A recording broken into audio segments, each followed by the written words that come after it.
After nearly 18 years of searching for my biological father, I finally met someone who remembered my mom. But even after that moment, I still had no idea where my father was. And what happened next would change everything. After the man at the restaurant looked at the photo of my mom and said he remembered her bright blue eyes and her laugh, I felt something I hadn't felt in a very long time. Hope, for the first time since. I started searching for my biological father. It felt like I might actually be getting closer to answers. But even though he remembered my mom, he didn't know where my father was. He explained that he'd been very young when his parents owned the Castle restaurant. Then he told me something that gave me even more hope. The next morning, he would be picking up his parents to take them to the airport. They were leaving for Florida for a few months. He said he would ask his mom if she remembered anything about the people who bought the restaurant. If anyone knew anything, it would be her. I thanked him, gave him my phone number, and walked out of the restaurant.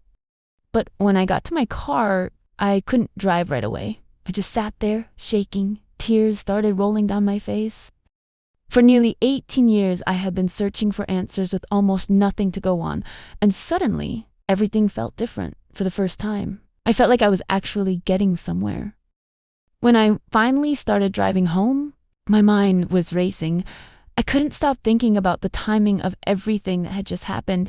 If I hadn't gone there that night, if I had waited even one more day, his parents would have already been gone to Florida, and they would have been gone for months. There was a chance he might not have asked them at all by the time he saw them again, or maybe the moment would have just passed and I would have lost the only real lead I had ever found. That thought stayed with me the entire drive home. But there was something else I couldn't stop thinking about too. My father, where was he? Was he even still alive? And if he was alive, what did his life look like? Did he have a family? Did he have children? Was I the only one? Or was I something he had chosen to forget? At one point, my mind even went to the worst case scenario. Was he struggling somewhere? Was he alone? Was he living on the streets in Toronto and I had just never found him? And then another thought crossed my mind. What if I wasn't supposed to be found? What if I had been a secret all along? What if finding him would cause problems in his life? I didn't have any answers, and for the first time in a long time, I realized I was getting closer to finding out the truth, but I also realized I had no idea what that truth might be. The next few days felt incredibly long.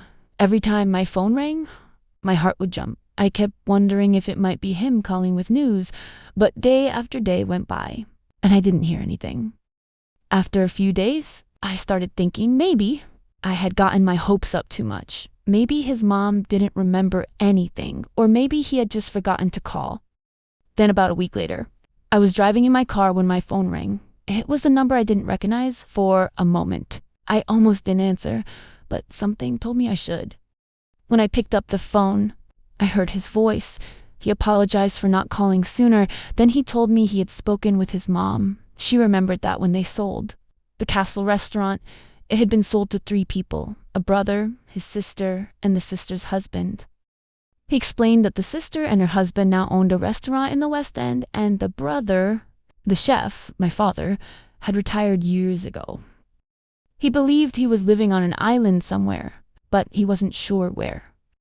Even though I still didn't know exactly where my father was, this was more information than I had ever had before. I thanked him over and over again. Then, before we ended the call, I asked him one more question. Do you know how to spell his last name? Because up until that moment, I had only ever heard my mom try to pronounce it. I never actually seen it written down. A few minutes later, he sent me a picture of an article. In the photo were 3 people, a man and 2 young women. The man wasn't my father, but for the first time in my life, I was seeing a last name connected to that family. But something about it didn't make sense. The name looked nothing like what my mom had described, not even close.